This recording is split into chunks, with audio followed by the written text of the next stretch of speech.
Halo teman-teman, kembali lagi di Tanya Trading. Bitcoin tembus 52.000 nih teman-teman. Ada apa nih kira-kira? Ini ada pembahasannya di sini ya. Kenapa Bitcoin tembus 52.000? Kenapa harga Bitcoin naik? Ini ada beberapa alasannya ya teman-teman ya. Pada dini hari Rabu pagi, Bitcoin diperdagangkan pada level 50.000 per Bitcoin. Sebuah tolak ukur yang sangat dinanti-nantikan yang telah lama ingin disaksikan oleh para penggemar kripto. Namun ledakan atau masuknya dana mendorong BTC melewati ambang 52.000. Perubahan mendadak ini menyebabkan jutaan posisi short terlikuidasi. Berdasarkan data dari CoinGlass, dalam 1 jam terakhir jumlah total likuidasi short melebihi 33 juta dolar. Sedangkan likuidasi long hanya 400.000 dolar. Mengikuti jejak Bitcoin, altcoin besar lainnya termasuk Ethereum, Doge, dan Shiba Inu mengikuti jejaknya masing-masing diperdagangkan pada level 2.750 dolar dan 0,08 sekian dolar. Kemudian untuk Shiba Inu ada di level 0,0-nya ada 5 ya, 0-nya ada 5, kemudian 9637 ya untuk level Shiba Inu. Merayakan kemenangan beruntun BTC, para penggemar Bitcoin DX merayakan hari Valentine penuh kegembiraan dan kebahagiaan teman-teman, karena harga Bitcoin mengalami kenaikan yang cukup signifikan beberapa hari terakhir. Nah, ini ada rangkuman dari harga Bitcoin selama hari Valentine dari tahun 2014 ya. Kalau kita lihat di sini, harga Bitcoin 2014 pada hari Valentine diperdagangkan pada level 624 per Bitcoin, dan pada hari Valentine 2024 diperdagangkan pada level 49.732 per Bitcoinnya. Ini sangat jauh sekali teman-teman ya kenaikannya. Update selanjutnya ada dari Genesis mendapat persetujuan untuk menjual ETF shares senilai 1,6 miliar dolar. Crypto lender Genesis telah menerima persetujuan dari pengadilan New York untuk menjual 1,6 miliar saham perwalian Bitcoin dan Ethereum, ya, atau Bitcoin shares ya teman-teman. Jadi dalam bentuk shares atau saham. Pemberi pinjaman mengajukan kebangkrutan pada bulan Januari dan akan menggunakan dana dari penjualan BTC dan Ethereum untuk membayar kembali kreditur. Hakim Kebangkrutan Amerika Serikat, Sinland, pada hari Rabu menyetujui untuk mengizinkan Genesis memonetasi penjualan saham Bitcoin dan Ethereum ini. Saham tersebut berasal dari Grayscale Bitcoin Trust, Grayscale Ethereum Trust, dan Grayscale Ethereum Classic Trust. Saham Bitcoin senilai sekitar 1,38 miliar dolar. Saham Ethereum Classic dan Ethereum berjumlah sekitar 207 juta dolar dengan nilai tukar saat ini. Genesis mengatakan kepada hakim dalam persetujuan resmi pengadilan bahwa keuntungan dari penjualan ini harus digunakan untuk membayar kembali pelanggan, serta untuk menghindari pembayaran biaya bulanan sebesar 1,9 juta dolar berdasarkan perjanjian perwalian. Penting untuk dicatat bahwa Genesis Global belum menerima persetujuan dari pengadilan untuk keseluruhan rencana kebangkrutannya. Selanjutnya, Genesis mencapai kesepakatan bahwa awal bulan Februari untuk menutup perusahaan dan membayar pelanggan dalam mata uang kripto atau uang tunai. Metode pembayarannya bergantung pada cara pelanggan menyetor dana ke rekening Genesis mereka. SEC dan Jaksa Agung New York, Leticia James, menyetujui rencana ini. Genesis juga akan membayar denda sebesar 21 juta kepada SEC jika mereka memiliki sisa uang setelah pembayaran pelanggan. Hal ini memastikan bahwa Genesis tidak menyimpan keuntungan penjualan apapun dalam rencana kebangkrutan. Genesis mengajukan kebangkrutan pada Januari 2023 menyusul gugatan SEC. SEC mengklaim bahwa Genesis menjual sekuritas ilegal dan mengklaim bahwa pemberi pinjaman yang menghentikan penarikan pelanggan pada November 2023 adalah penipuan. Menariknya, walaupun Genesis ini mendapat persetujuan untuk menjual ETF shares atau Bitcoin Trust, ternyata harga Bitcoin tidak terpengaruh sama sekali ya teman-teman. Bahkan Bitcoin cenderung naik. Berbeda halnya dengan gold ya teman-teman. Kalau untuk gold itu dia sangat tertekan setelah rilis data CPI kemarin ya. Saat ini harga emas berada di level 1995 per troy ounce-nya. Kalau kita lihat dia ingin mencoba kembali melakukan tren kenaikan. Tapi sejak hari Selasa kemarin ya, kalau kita lihat harga XAUSD masih cenderung sideways teman-teman untuk saat ini. Setelah mengalami tekanan penurunan dari efek rilis data CPI kemarin ya. Kemarin data CPI cukup tinggi ya teman-teman, masih 3,1%. Dimana inflasi yang ditargetkan adalah 2% dari The Fed ya. Mungkin ini menyebabkan market mengalami penurunan ya, artinya USD-nya mengalami kenaikan. Karena pengamat pasar berasumsi bahwa The Fed akan menaikkan suku bunga di kemudian hari karena inflasi masih cukup tinggi daripada yang ditargetkan yaitu 2%.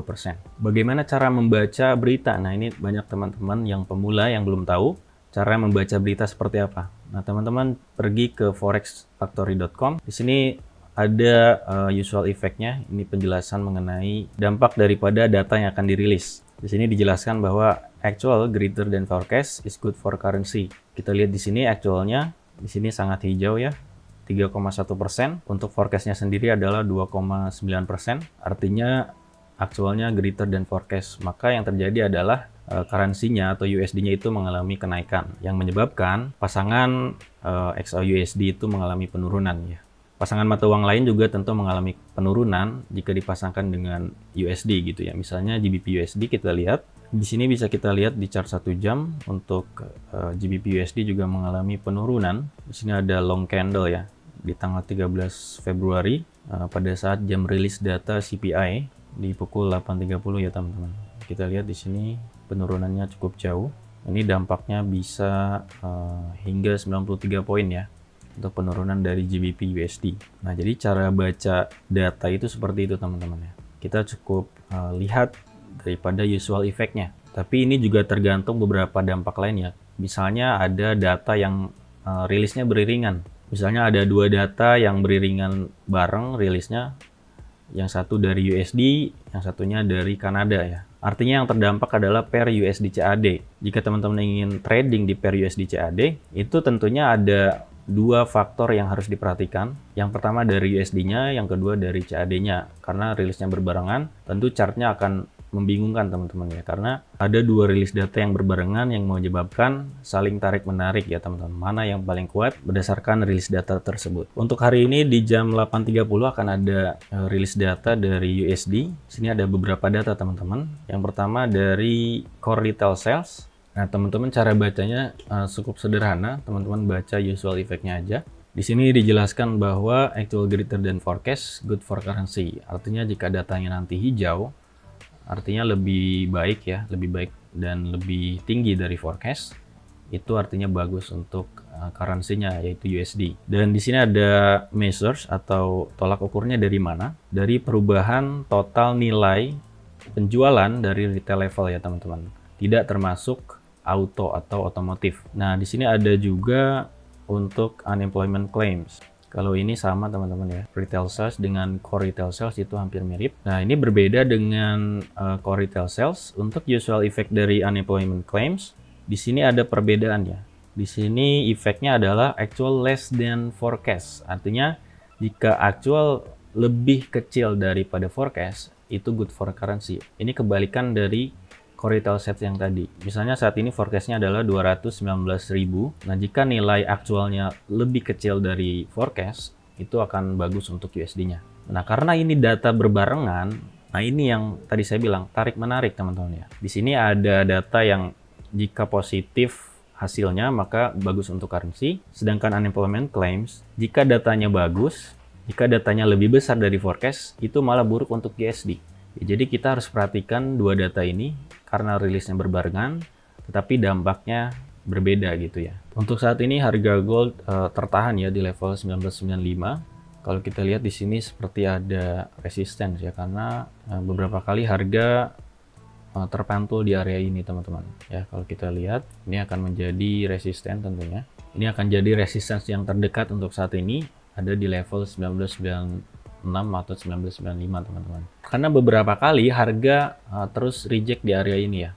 Kalau kita lihat di sini ada beberapa candle yang terus-menerus mencoba menembus level 1995 tapi berhasil turun lagi ya teman-teman. Maka ini kita jadikan sebagai resistance yang cukup valid untuk tren jangka pendeknya. Dan saat ini juga harga gold tidak terlalu hektik teman-teman ya. Seperti sedang menunggu rilis data yang akan dirilis pada malam hari ini, yaitu core sales, core retail sales, dan juga unemployment claims. Dan di bawah juga ada support teman-teman. Kenapa kita tandai support di sini? Karena di sini ada dua titik yang harga mencoba menembus tetapi gagal ya teman-teman. Ya, harga mencoba menurun ke bawah, tapi di level ini dia terjadi pantulan atau rejection teman-teman. Akhirnya dia kembali naik, kemudian mencoba menembus lagi dan gagal lagi, akhirnya dia naik lagi ke level resistance yang terdekat yaitu di 1995. Nah, untuk saat ini harga juga berdekatan dengan level resistance. Jadi untuk teman-teman yang mau entry lebih baik tunggu dulu ya, karena akan ada rilis data juga. Jadi kita tunggu kepastian yang akan kedepannya seperti apa untuk harga XAUUSD ini. Untuk GBP teman-teman, sepertinya kita coba lihat dari time frame yang lebih besar di daily ya. Kita coba analisa dari trend minor aja teman-teman. Ya, kita lihat di sini kalau kita garis trend ya, kita coba membuat garis trend line. Untuk saat ini trennya masih bullish untuk GBP USD. Untuk tren minornya teman-teman ya, kita coba tarik dari swing low sebelumnya. Di sini harga mencoba mendekati ke level trend line, dan sama dengan XAUUSD sepertinya harga GBP USD juga sedang menunggu ya mengenai data yang akan dirilis pada malam hari ini. Untuk tren di chart daily masih bullish teman-teman. Kita coba cek di time frame yang lebih kecil, misalnya 1 jam ya. Untuk 1 jam sendiri itu mengalami penurunan ya untuk tren jangka pendeknya. Ya, kita lihat di sini teman-teman, harga juga tidak terlalu kencang ya. Artinya mungkin dia akan mencoba untuk kembali ke trend line ya. Kemungkinan akan seperti ini pergerakannya. Untuk melakukan penurunan tentunya dia akan mencoba untuk menembus atau menjemput ke level trend line terlebih dahulu teman-teman. Dan ini tergantung rilis data juga ya. Artinya jika nanti rilis datanya adalah baik untuk USD, maka yang terjadi akan terjadi penurunan di pair GBP ini. Oke teman-teman, saya kira demikian untuk update dari BTC dan juga XAUUSD. Dan tadi kita bahas beberapa forex ya, Euro dan juga GBP. Mengenai data yang akan dirilis nanti kita juga akan update lagi teman-teman. Jangan lupa like dan komen jika teman-teman ada pertanyaan. Dan jangan lupa juga subscribe agar teman-teman tidak ketinggalan video update terbaru setiap harinya. Sampai jumpa di video update berikutnya.